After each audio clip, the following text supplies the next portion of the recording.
بسم اللہ الرحمن الرحیم۔ ناظرین، ایک صحابیہ کی شادی ہوئی۔ اللہ تعالیٰ نے ان کو حسن و جمال بھی عجیب دیا تھا، اور شادی بھی ہوئی ایک بڑے امیر کبیر صحابی سے کہ جن کے پاس رزق کی فراخی تھی، ہر طرح کی عیش و آرام کے سامان تھے۔ میاں بیوی میں خوب محبت تھی اور اچھا وقت گزر رہا تھا، حتیٰ کہ بیوی اپنے خاوند کی خدمت بھی کرتی اور انہیں خوش بھی رکھتی۔ دونوں میاں بیوی خوشی خوشی زندگی گزار رہے تھے۔ ایک رات خاوند کو پیاس محسوس ہوئی۔ اس نے بیوی سے کہا، مجھے پانی دو۔ بیوی اٹھی اور پانی لے آئی۔ جب پانی لے کے واپس آئی تو خاوند سو چکا تھا۔ وہ پانی کا پیالہ لے کر کھڑی رہی، حتیٰ کہ جب ان کی دوبارہ آنکھ کھلی تو دیکھا کہ بیوی پانی لے کر کھڑی ہے۔ وہ بڑے خوش ہوئے۔ انہوں نے اٹھ کر پانی پیا اور بیوی سے کہا، میں آج اتنا خوش ہوں کہ تم اتنی دیر پانی کا پیالہ لے کر میرے انتظار میں کھڑی رہی۔ آج تم جو کہو گی میں تمہاری فرمائش پوری کروں گا۔ جب خاوند نے یہ کہا تو بیوی کہنے لگی، کیا آپ اپنی بات میں پکے ہیں کہ جو کہوں گی پورا کریں گے؟ کہنے لگے، ہاں، پورا کر کے دکھاؤں گا۔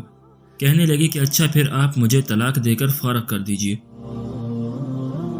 اب جب طلاق کی بات ہوئی تو وہ صحابی بڑے پریشان ہوئے کہ اتنی خوبصورت، خوبصیرت، اتنی وفادار اور خدمت گار بیوی کہہ رہی ہے کہ آپ مجھے طلاق دے دیجئے۔ پوچھنے لگے، بیوی، کیا تجھے مجھ سے کوئی تکلیف پہنچی ہے؟ کہنے لگی، بالکل نہیں۔ بیوی، کیا میں نے آپ کی بے قدری کی ہے؟ ہرگز نہیں۔ کوئی آپ کی امیدوں کو توڑا ہے؟ کوئی آپ کی بات پوری نہیں کی؟ نہیں، ایسی بھی کوئی بات نہیں۔ بیوی، کیا آپ مجھ سے خفا ہیں؟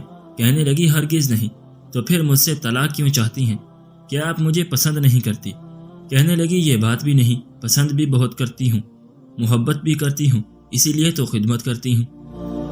آپ نے کہا کہ میں آپ کی بات کو پورا کروں گا، لہٰذا آپ مجھے طلاق دے کر فارغ کر دیں۔ وہ صحابی حیران ہیں کہ قول بھی دے بیٹھے۔ کہنے لگے، اچھا، صبح ہوگی تو ہم نبی علیہ السلام کی خدمت میں جائیں گے اور آپ صلی اللہ علیہ وسلم سے جا کر فیصلہ کروا لیں گے۔ وہ کہنے لگی، بہت اچھا۔ میاں بیوی رات کو سو گئے۔ صبح ہوئی تو بیوی کہنے لگی کہ چلو جلدی چلتے ہیں۔ چنانچہ دونوں میاں بیوی گھر سے نکلے اور چاہتے تھے کہ نبی علیہ السلام کی خدمت میں حاضر ہو کر اس مسئلے کا حل دریافت کریں۔ ابھی راستے میں ہی تھے کہ خاوند کا کسی وجہ سے پاؤں اٹکا اور وہ نیچے گرے اور ان کے جسم سے خون نکلنے لگا۔ بیوی نے فوراً اپنا دوپٹہ پھاڑا اور خاوند کے زخم پر پٹی باندھی۔ اس کے بعد اس کو سہارا دیا اور کہنے لگی کہ چلو گھر واپس چلتے ہیں، میں آپ سے طلاق نہیں لیتی۔ وہ حیران ہوئے کہ جب تم نے مجھ سے طلاق کا مطالبہ کیا، نہ مجھے اس وقت سمجھ آئی، اور اب کہتی ہو کہ طلاق نہیں چاہیے، تو مجھے اس کی بھی سمجھ نہیں آ رہی۔ کہنے لگی، گھر تشریف لے چلیں، وہاں جا کر میں آپ کو بات بتا دوں گی۔ جب گھر جا کر بیٹھے تو کہنے لگی کہ مجھے بتاؤ تو صحیح کیا بات ہے؟ کہنے لگی، آپ ہی نے چند دن پہلے نبی علیہ السلام کی حدیث سنائی تھی کہ جس بندے سے اللہ رب العزت محبت کرتے ہیں، اس بندے کے اوپر اس طرح پریشانیاں آتی ہیں جس طرح پانی اونچائی سے ڈھلوان کی طرف جایا کرتا ہے۔ میں نے نبی علیہ السلام کا فرمان سنا۔ میں دل میں سوچتی رہی کہ میں نے آپ کے گھر میں کوئی پریشانی نہیں دیکھی، کوئی غم نہیں دیکھا، کوئی مصیبت نہیں دیکھی، تو میرے دل میں خیال آیا کہ میرے آقا صلی اللہ علیہ وسلم کی بات سچی ہے۔ ایسا تو نہیں کہ میرے خاوند کے ایمان میں فرق ہو، میرے خاوند کے اعمال میں فرق ہو۔ میرے خاوند سے اگر پروردگار کو محبت نہیں تو میں اس بندے کی کیا خدمت کروں گی؟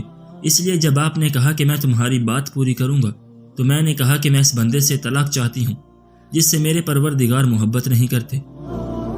پھر جب ہم حضور صلی اللہ علیہ وسلم کی خدمت میں علم حاصل کرنے کے لیے جا رہے تھے، یہ اللہ کا راستہ تھا۔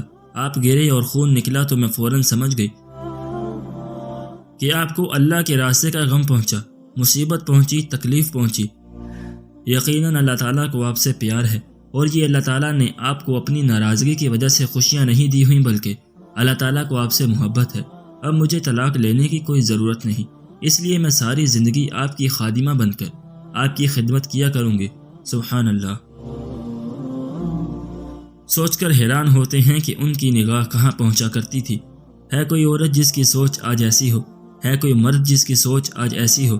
نہیں، ہم تو ذرا سی پریشانی ہوتی ہے اور اسی وقت صحیح العقیدہ بندوں کے گھر کا معاملہ دیکھا کہ لے کے کسی بڑے مشرک اور بدعتی کے پاس پہنچے ہوئے ہوں گے۔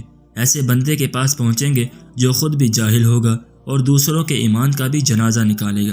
کئی کہتے ہیں کہ مرغا لاؤ، اس کو ذبح کر کے اس کے خون سے تعویذ لکھتے ہیں، کئی کہتے ہیں کہ بکرے کا خون لے کے آؤ۔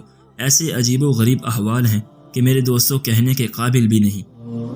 اللہ رب العزت ہمارے ایمان کی حفاظت فرمائے اور ہمیں غم کے عالم میں صبر کی توفیق عطا فرمائے اور خوشی کے عالم میں اللہ تعالیٰ شکر ادا کرنے کی توفیق عطا فرمائے، آمین یا رب العالمین۔ ناظرین، اگر آپ کو آج کی ہماری ویڈیو پسند آئی ہو تو ہماری ویڈیو کو لائک کریں اور اپنے دوستوں کے ساتھ شیئر بھی ضرور کریں، اور اگر آپ نے ابھی تک ہمارا چینل سبسکرائب نہیں کیا تو ہمارے چینل کو بھی سبسکرائب کر لیں۔